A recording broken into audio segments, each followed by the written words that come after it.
There is a dimension beyond which is known to humankind, a dimension of sound and sight of mind, a dimension intended only for mature audiences, and exists solely as a form of entertainment, without intentions of education or societal enrichment. It's a podcast. It's what you're listening to right now. It's a podcast.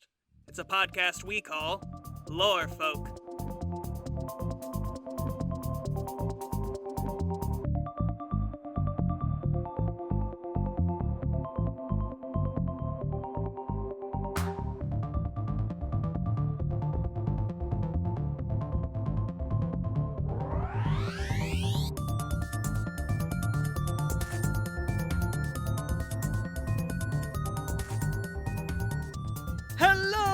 Welcome back to Lore Folk, a podcast where we riff on all things paranormal. I'm your host, Aidan Kidd. And I'm your other host, Maddie Barr. Aidan!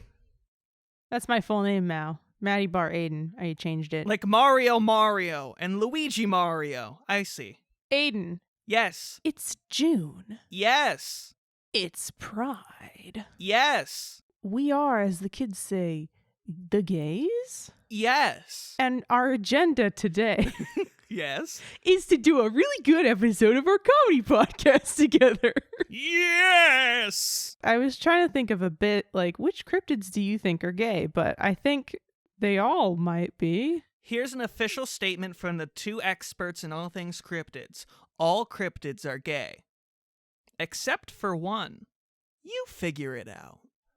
I have a quora for us today here on the podcast. I don't know who it's from, because Quora's weird about who is asking questions. I have no idea who's saying this. Is there any evidence to suggest that a Sasquatch would be intelligent enough to wear a coat for warmth if they came across one that would fit at some point during the winter months? Is that the whole question? That's the whole question. Okay, well, at first we gotta break down the correct... How do you wear a coat, honestly? I mean... On your arm, Maddie, what do you mean wear a coat? No, conceptually, the purpose of a coat. What? To keep you warm, to protect you, for fashion, perhaps. And, you know, you could put it on your legs and it'd keep you warm still. Maddie, what the fuck are you talking about? There's two fundamental questions in this question, I think, that they're getting at, which is, do you think that Bigfoot could figure out a coat? Like, if he'd never seen one before, if a person who was in a cave and only saw shadows of stuff saw a coat for the first time, could they figure out how to wear it correctly? And then second question is, do you think Bigfoot has the instinct to see something like that and be like, yes, me Bigfoot use material for warmth in winter? And thirdly, how hard did Bigfoot wreck Plato's shit when he stopped to reckon with the fact that he was looking at shadows on the wall? Right. Bigfoot was wearing a coat and he busted into that whole cave and he was like, hey, stop that. I'm putting an end to this. I'm putting an end to this and I look great. I'm wearing a nice bomber jacket. Look at me. I'm Bigfoot. I got my varsity jacket on and I'm here to kick your ass, Plato. I mean, yeah, I think any creature could figure out that you could use something to keep you warm, right? Like in nature, animals take shelter from stuff.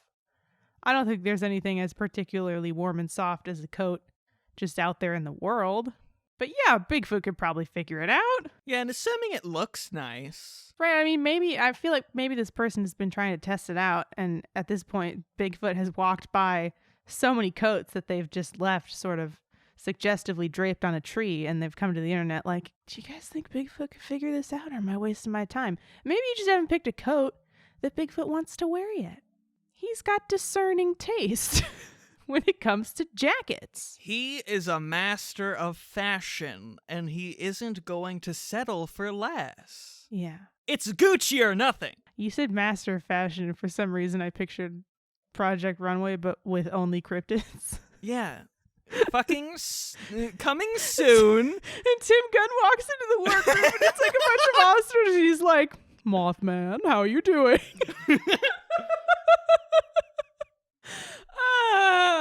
You have to trust yourself. You grew up in the forest. I can't even do like a Tim Gunn voice. But the idea of him like encouragingly putting his hand on the shoulder of a cryptid just fucking cracks me up. You gotta make it work. And Mothman is just like... Fuck, and the models would be like, I love Nessie. She's just so sweet. Like, what a designer to work with. It's just like thrashing around and destroying the entire place. Oh, God. The Nessie can't breathe, and she's just like breaking everything and dying. She just keeps advancing because Nessie keeps accidentally like smacking things around, and in like a cartoonish style they like flop together to make the perfect dress every single time. How does she do it? What's the crossover? What do you think the Venn diagram of people who listen to this show and watch Project Runway looks like? I think maybe it's two different circles. Yeah, Maddie, one of the people making jokes here about Project Runway has never seen it. That's me, by the by. Good. I've never seen a single episode. I just know that gun guy's name, and I know he says something like, make it work, or something. That's my full context. Yes. Now, hold on. Back to the question at hand. Yeah, sorry. I got distracted. It was a worthy distraction. I think something that we need to address that I love about this question is that it's very clearly written by someone who wants to give Bigfoot a jacket because they're worried about him getting chilly in the winter months. Like, I love imagining there's this, like, grandma writing on Quora, like, do you think he's okay out there? Out in the cold?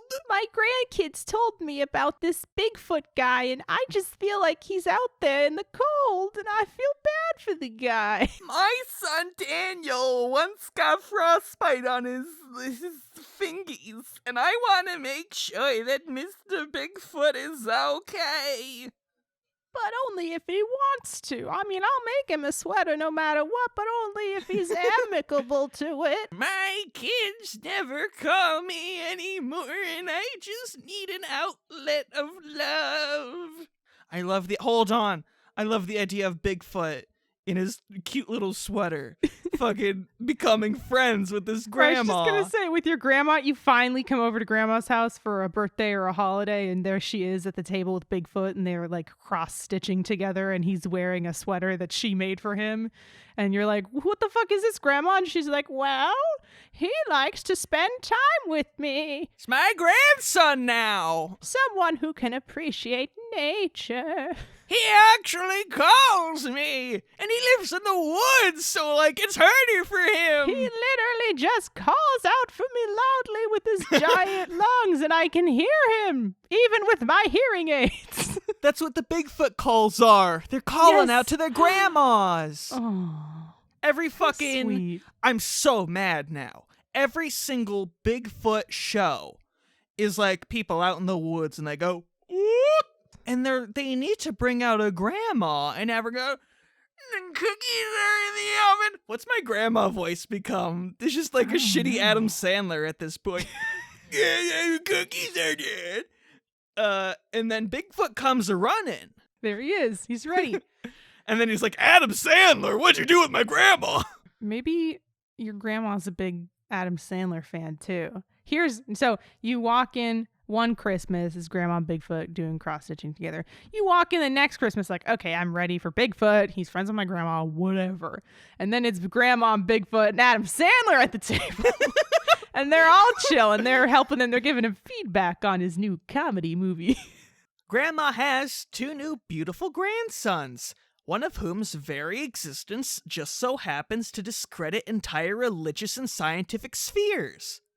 And the other is Bigfoot. And then Bigfoot starts wearing really, really big t-shirts. And basketball shorts. Oh my God, Bigfoot's finally like, he can borrow clothes from Adam Sandler and they just fit him, you know? He doesn't have to have perfectly bespoke grandma sweaters made in the right size. He could just say, hey, Adam, can you bring me another shirt? And Adam Sandler's like, sure, I'm Adam Sandler. Maddie, give me another take of your Adam Sandler voice for posterity. Yeah, I can do that. I'm Adam Sandler. Hello, I am Adam me, Sandler. Adam Sandler. I am in the movies in America. I am in the Hotel Transylvania movies. Haha, Jonathan, you are banging my daughter. Hotel Transylvania memes. It's been brought back. Have you not seen it? It's been all over the fucking place. Sorry, there's that one. The crying sound of you in the distance. There's the one with his daughter. Rapunzel. What are you saying? I can't understand what you're saying. There's a meme with what's her name from Hotel Transylvania and Rapunzel. Oh yes, where she's a lesbian. Okay, and then I just saw a really funny one. Okay, so there's context. There's the original comic, right? What's the daughter's name from Hotel Transylvania? Mavis. I can't remember. Mavis. And the fact that you can't get a single word in is so funny to me. It's her and Rapunzel, and she says. Anyway, she's a lesbian. And I saw a really funny one, and it's what's Johnny? Jonathan. Is that the guy's name? Jonathan? Jonathan. And he's it's not even funny. I mean, it's pretty funny. Anyway, he says he's telling Mavis in a beautiful moment of connection as spouses, he says, "Oh, I'm actually trans, I'm a girl." And she says, "Oh, that's good because I'm a lesbian," which is the picture from the original one. But then it has the picture of Adam Sandler, and it says, "Haha, Johnny, you are my daughter," which is so sweet. It's so kind. Anyway, yeah, Bigfoot could wear a coat.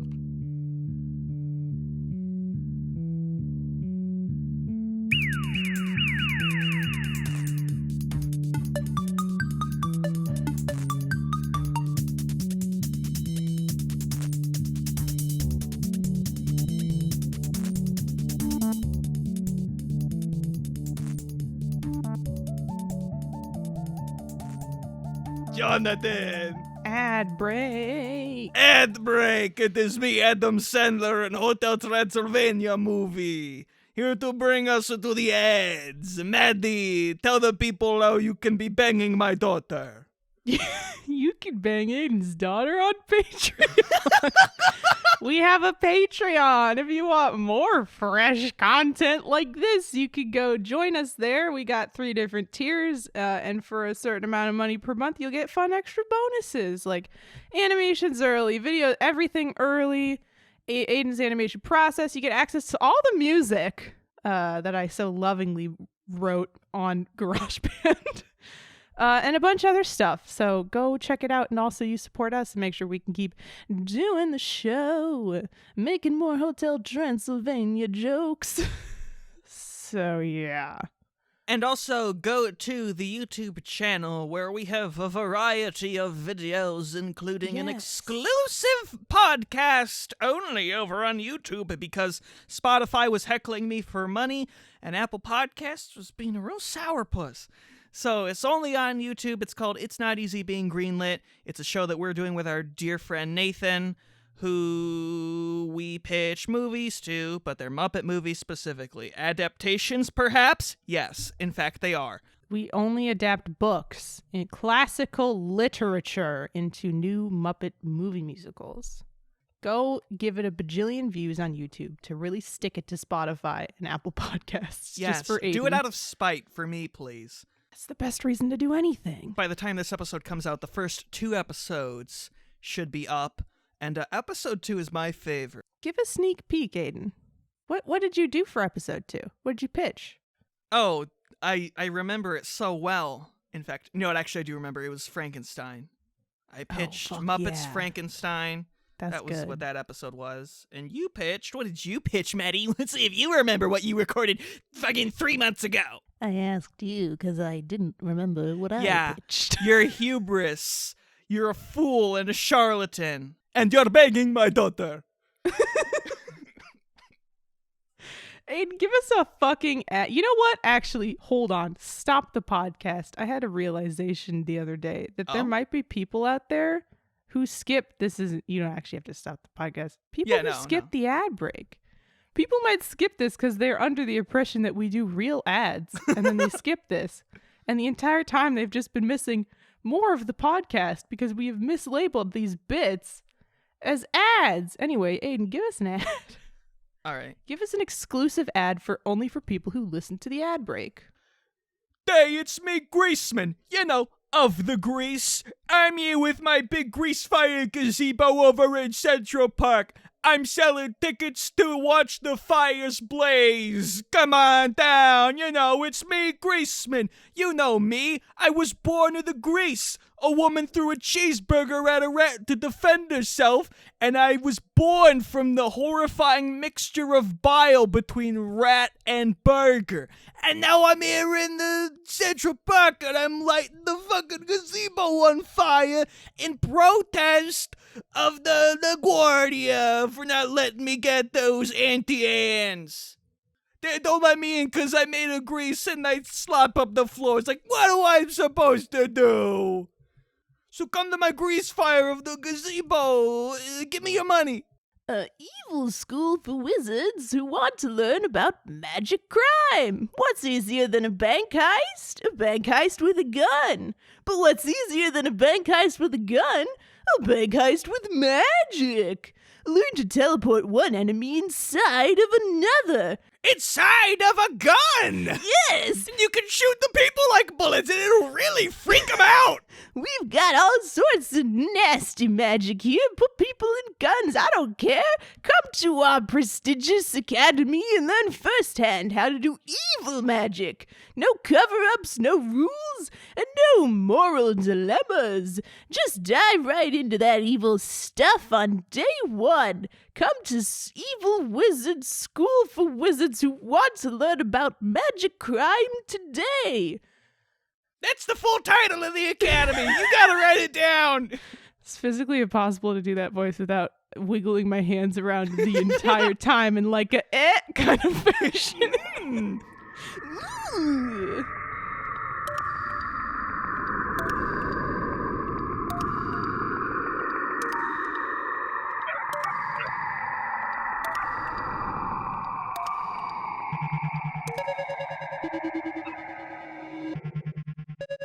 Aidan, I have a question. Say it to me now. This is a personal question. It's Maddie's Cryptid Queries. Whoa. What? You say that like we have segments and that this do. is not just an amalgamation of bullshit. What is the most mundane curse you could put on a person? Here's an example. Just, off the top, perhaps a curse where every time you go onto your iPhone to set a timer for something, you scroll to the correct amount of time, and then you think you hit the start button, but you don't.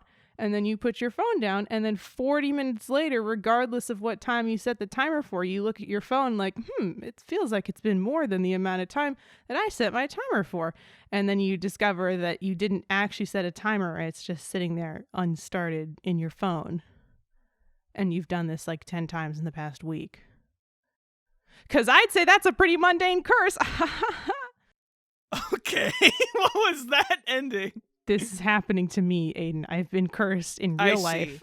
All right, you're venting frustrations. I have Maddie, set that is not the point of the podcast. So many timers on my phone. No, it has to be a curse because I'm not forgetful. My fingers work with my touchscreen, but I swear to God, short timers, long timers, anytime I've tried to set a timer, I've gone to do it, and then I put my phone down, and then I realize that it didn't start the timer. And it can't just be me. It has to be a curse. So I ask of ye, what is another equally mundane curse that I could place upon whoever's cursed me? Curse of flip-flops. Do you not like flip-flops, Aidan? Regardless of the person's footwear, it will always sound like they're wearing flip-flops. So there's always that fucking clap-slap bullshit, the most annoying sound in the world going on wherever they go. And they have to live with that, no matter where they're walking. What about if they don't have shoes on? Barefoot, nothing. It doesn't matter. That sound, it's like how whenever SpongeBob steps, it makes that funny squeaky sound. That's what this person... Curse of SpongeBob shoes, if you want. But that's more fun than annoying. Yeah, SpongeBob's noise is too lovable, but flip-flops... Yeah, there's a quirkiness to it that's endearing. Could you imagine if they tried to work out, like on a treadmill or something? Oh, no. And then when they're wearing flip-flops, guess what? It's out of sync. No. Yes. Ooh, because they would, you know what? That's good. Because they'd hear it, wow, there are other shoes, and they think, all right, fuck it. You know what? I'll lean in. And they go and they buy a pair of flip-flops, and they walk around the store, and it's one of those shoe stores that has like those little tiny mirrors, like really short ones, so you could just see your feet. Mm-hmm. Weird vibe off of the foot mirrors. Anyway, they're walking around, and they're looking, and they're like, am I going crazy? Like, what? And then they keep walking around the store. It's not even like on the offbeat. It's like a super slight delay. Just delayed. And just like, enough for you to notice and it to drive you insane. Excuse me, ma'am? And she's like, hi, I work at Foot Locker. Is there a delay? Is there buffering on this foot mirror? And she's like, what? Get the fuck out of here. Freak! You're that fucking flip-flop guy. You're glitching out of the Matrix. You can't be here. You make me uncomfortable. See, that's a good curse because other people, it affects everyone. Yes. Anybody who's in the vicinity of this person, especially when they're wearing flip-flops, is going to be like, am I losing my damn mind right now? It's annoying to you. And it's annoying to everyone else, and so they will excommunicate you from society. I'm going to put this curse on someone, and they're like, God, how could you do this to me? How much longer must I suffer? And then me, real life, me, Maddie, in the real world, I'll say, oh, I'm just going to curse you until this timer I set goes off. The timer will never go off, dear listener, because I didn't hit the start button, even though I did. Anyway. Yeah, because that bit required a previously on Lore Folk. I did it twice today. Today! In the same day, twice! Okay. Most mundane curse, timers, flip-flops. Anything else? Any fleeting curses you have rattling in the back of your mind? No, I think actually it's time to end the podcast. Oh, shit. Maddie, why don't you give us a little outro? It was Lore Folk, and you just listened to... What was that? Hey, everybody. Thanks for listening to the show. Happy June. Happy Pride. Pride. Don't forget to tell your friends about the show. Support us. Follow us on Patreon and YouTube. Rate the show on Apple Podcasts. There's 2 ratings there right now. There's 2 reviews, and I have them committed to memory because every now and then I'll go and check if anybody else left a review on iTunes. And it's just those 2 people. So if you'd like to join the hallowed halls of my brain, you can write something there. That would be fun for just the 2 of us. And I already said tell your friends, and have a great day. Aidan? And if you have any questions or anything or something you want to submit, we're looking at places like Quora and Reddit for things to talk about. If you want to take a deep dive and send these kind of things to us, you can send them over to lorefolksubmissions@gmail.com. Just, fucking put whatever information about yourself that you want, your name, your pronouns, all that good shit. And if you have a cryptid, I don't usually ask for cryptids, but if you got like a real local one that I wouldn't have heard about, give me a shout, Because there's only so much on the cryptid wiki and what I can find in the beautiful Americana of cryptids. So hit me up if you got something local that you want us to talk about. Haha, Maddie, you are ending my podcast.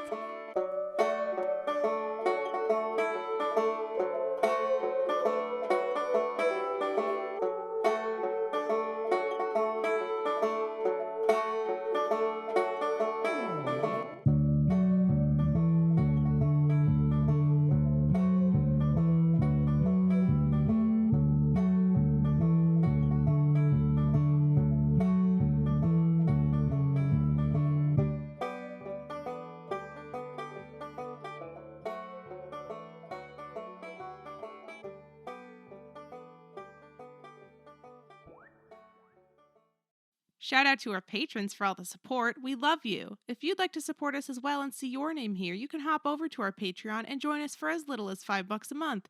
You'll get access to episodes early, bonus content, and all sorts of other goodies.